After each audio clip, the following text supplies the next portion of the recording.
Now, PricewaterhouseCoopers, one of the world's leading audit firms, more than 2 years ago, said Nigerian women account for 41% of the country's micro business. This means 23 million of them are contributing their quotas in different sectors of the economy and to the country's gross domestic product, GDP. Now, to shed more light on how easy it is, for women to push through all the hurdles that entrepreneurs face in Nigeria is the Senior Special Assistant to the President on Community Engagement, South Gift, Johnbull. You're welcome to Business Express. Thank you very much.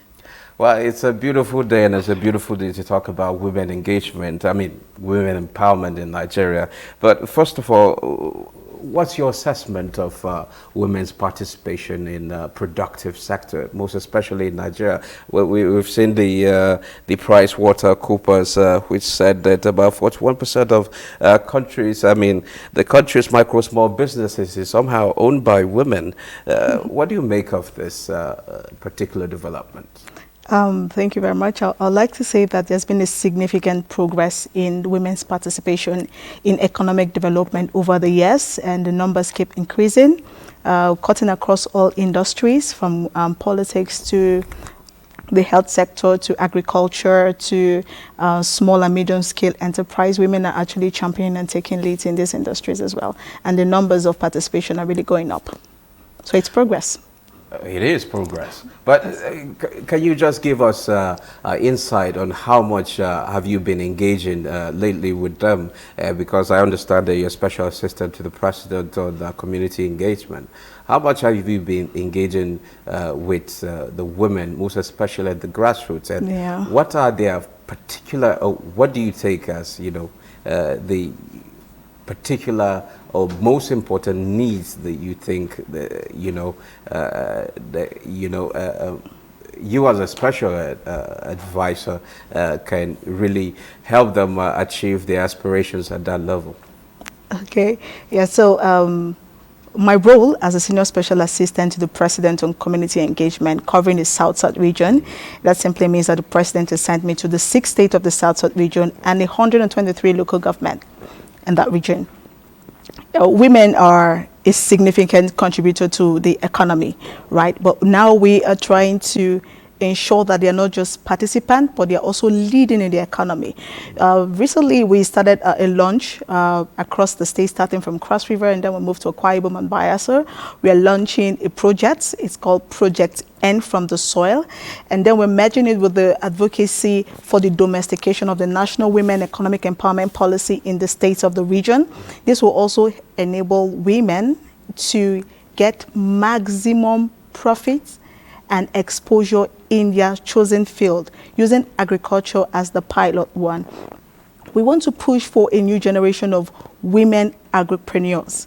Okay. As the president has directed and mandated, that we have to push food security. Food security is one of the president's 8-point agenda. And in this agenda, the president is looking at cultivation of over 500,000 hectares, promoting locally grown foods, and also ensuring that the agricultural sector experiences a boom. Women can actually be at the forefront of this experience. Why the choice of agriculture, by the way? Food security is the backbone of any nation. There's no nation that can actually survive or thrive without food security. We all need food to eat. Okay. And just like the president rightly mentioned, Nigeria can actually become a country where there's a diversification of economy beyond oil and gas. And the South region of Nigeria is considered to be the oil-rich zone, but now we're pushing for the South region beyond oil and gas, and agriculture is one way to go. Okay, well, talking about, for some time now, government have been talking about diversification. Should it just your engagement be focusing just on agriculture? What about other sectors like technology?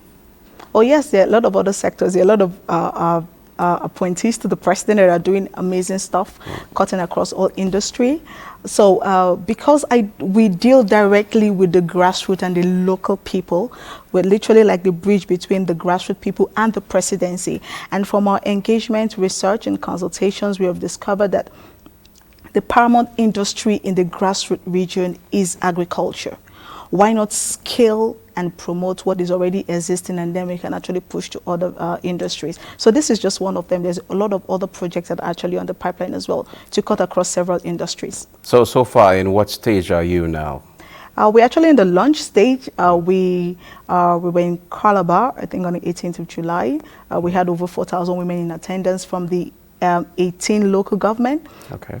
And then we actually help to group these women into clusters, cooperatives, because the truth is there's very little a standalone farmer can do, right? And then subsistence agriculture is like what is the mainstay in this region, in these villages. So why not group them into cluster projects to actually achieve the food security goal? So we did that. We created over 25 cooperatives, cutting across 6 priority crops. For now, we have cassava, we have rice, we have maize, we have cocoa, we have aquaculture, oil palm as well. And then we moved to Akwa Ibom, where we had over 3,500 women in attendance from the 31 local government. And then we were able to create 32 new cooperatives, cutting across these earlier mentioned priority crops for now for a start.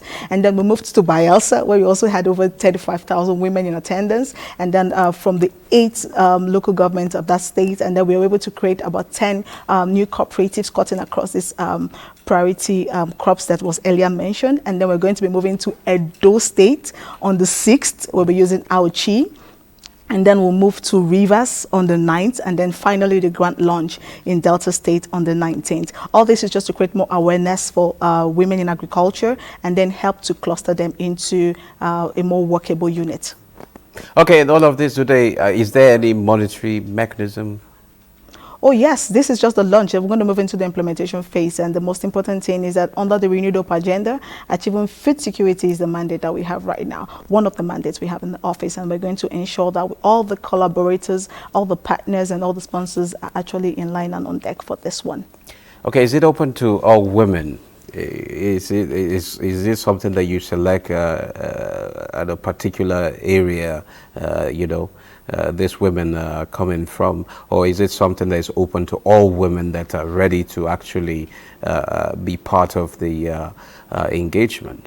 Oh yes, all women, cutting across all the long value chain of agric business. So we're not just dealing with farming, we're dealing also with all the value chain in the agric sector, whether fabrication, whether processing, aggregators, whatever role or whatever chain you deal with in the entire agric business is what you're welcome.